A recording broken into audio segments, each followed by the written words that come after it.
Hello everyone, it's Teacher Charles TV or Charles Formosa, depending on where you're seeing this content.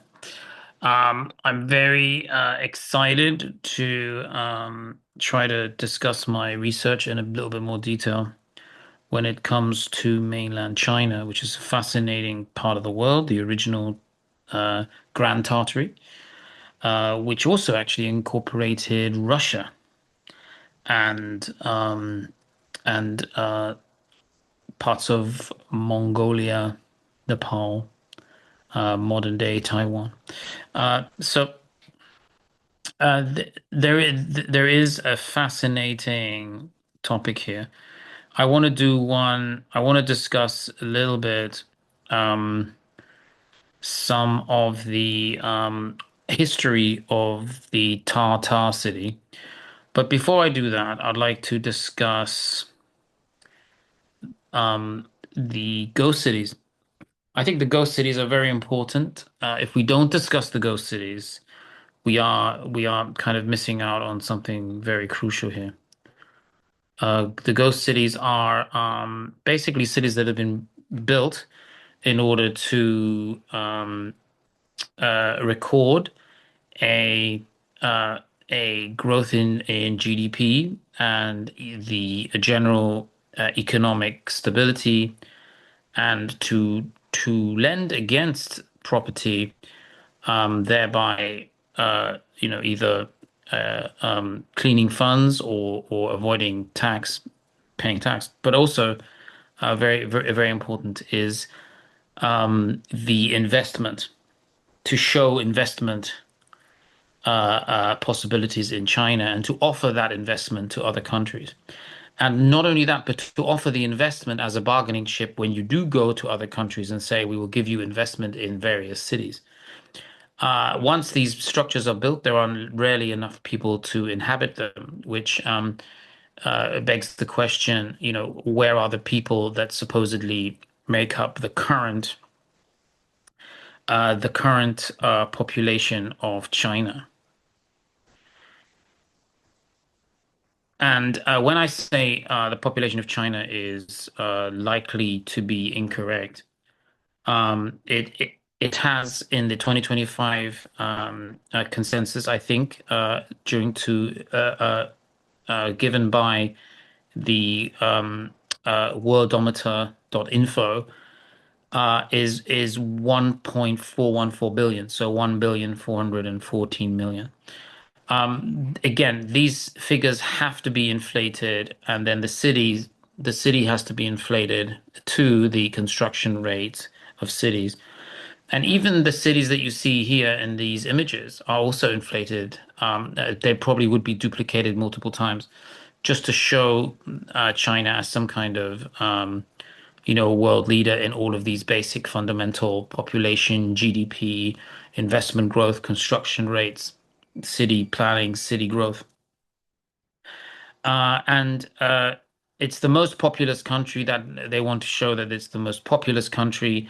It's the best place to invest because you have work, you have a workforce. But I don't think any really well-informed country is going to believe any of this. And I don't think any educated person should believe any of this because there are ghost cities. There are so many, hundreds of these cities where nobody lives. And I'm going to try to show you some of these in the People's Republic of China. You've got Ordos, Kangbashi, or Zhengdong. These are not small cities. These are massive, massive cities built for tens of millions of people, and they feature grand infrastructure, skyscrapers, amenities. There are no residents in any of these. These are the structures. Some of them mimic European cities. There are also European cities that are identical. Los Angeles, Paris, Venice, all these cities have been copied. But the majority of people can't really afford to live there because the average wealth of the Chinese populace is very low. And actually, the majority of China is unpopulated. This is something else I'm going to show later. So, I mean, you can see that these are massive cities and they're very expensive looking buildings. This is not cheap. These are well built. They have water irrigation infrastructure, sewage, electricity, and they look identical. I mean, I don't know if this is was constructed recently or if this is just another one of these etheric energy towers. And obviously, the Eiffel Tower wasn't constructed to be beautiful. It was constructed to be a mooring station for airships. And this is also a mooring station for airships. It is only in Asia. You get the same situation in Japan, where you get a summer palace and then the winter palace in Europe, in Germany. So these structures are the same because they are built for a specific purpose, which is etheric energy harnessing, mooring stations, and all of this is part of the previous civilization before this great reset where our memories have been wiped. So we think that all of this was constructed for some kind of economical upheaval or economical international investment magnet. But actually, some of these cities have been here for a long time, just as long as European cities.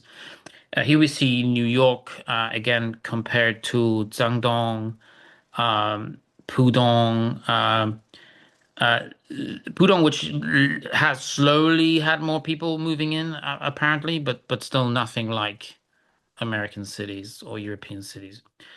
And I think that's because of that reset, which wiped everything off the map, and then you have people slowly rediscovering and excavating these cities. Now, Cheongdong and Yuqiapu symbolize this kind of speculative overbuilding, where they end up building too many buildings, and they intended to do that because this is an investment opportunity. They are rebranding China with crazy astronomical construction figures, and then they are falsely, I think, attributing that to the GDP or to the economic growth. So it is a hollow miracle. It is not an economical miracle like South Korea and Taiwan. It is a hollow one that's going to implode at some point because you have few residents. So these buildings are going to become dilapidated within a few decades. They're going to fall apart. And you've got this investment-driven growth, which is a superficial type of growth. It is a temporary, short-term money-making scam. And I think the problem there is who's really in charge of China, because any Chinese government that really wants to rule a successful long-term empire on the world stage, if not the greatest empire to exist, just like the China of the Tartarian period, which was literally seven centuries of superiority with treasure ships and